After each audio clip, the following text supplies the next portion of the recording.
Burma is famous for being a crossroads of cultures, a place where Buddhists, Christians, Hindus and Muslims have coexisted for centuries. But in the past year, much of that peace has given way to violence. Buddhists and Muslims have been pitted against each other in bloody and often deadly battles. To many, the fighting has seemed sudden and unexpected, a throwback to violence under the military junta that ruled Burma for nearly 50 years. But one group has been pushing for violence against Muslims for months, a new breed of militant Buddhist monks. Warathu, known as the Burmese Bin Laden, is their leader.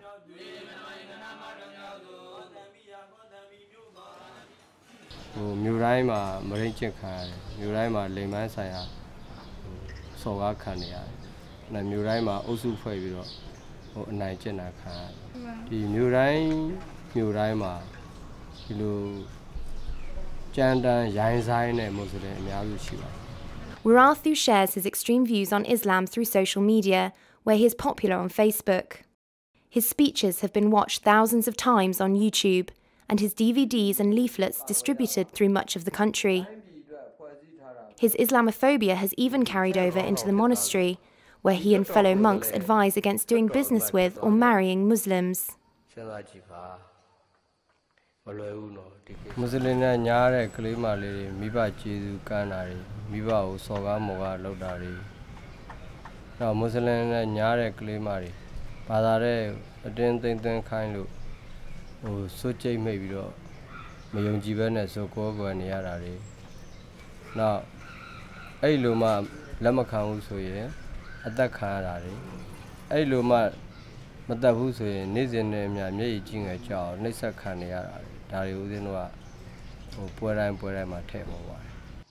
Last month, over 40 people were killed in Mektela after fighting between Buddhists and Muslims broke out.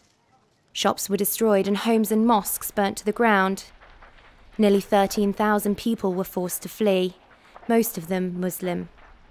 Warathu says Burma's Buddhists are not targeting Islam itself, but protecting themselves from a Muslim takeover instead.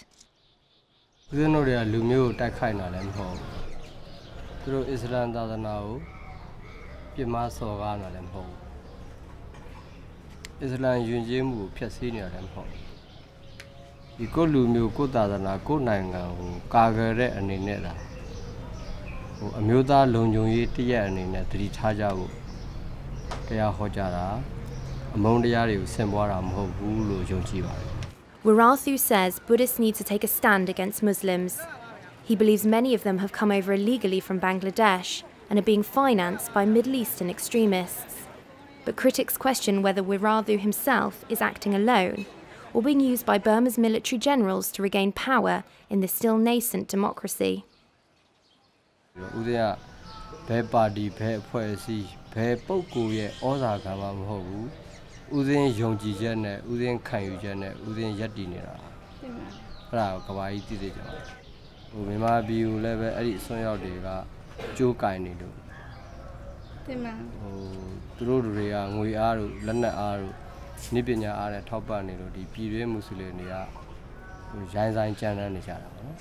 Warathu is a central figure behind the anti-Muslim 969 movement, which uses numbered stickers to differentiate Buddhist houses and businesses from Muslim ones.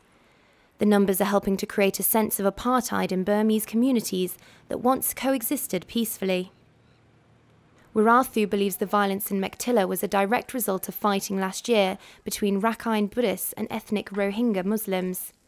And now the religious tension has spread to Rangoon, where in early April a fire in a mosque killed 13 students. Their deaths have done little to dispel fears that intercommunal violence may be here to stay.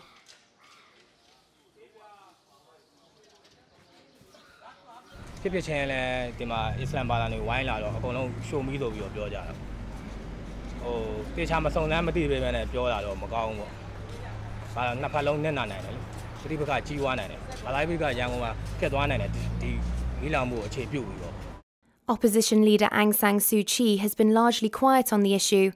For many, the fighting is a reminder that Burma still has a long way to go to become a real democracy.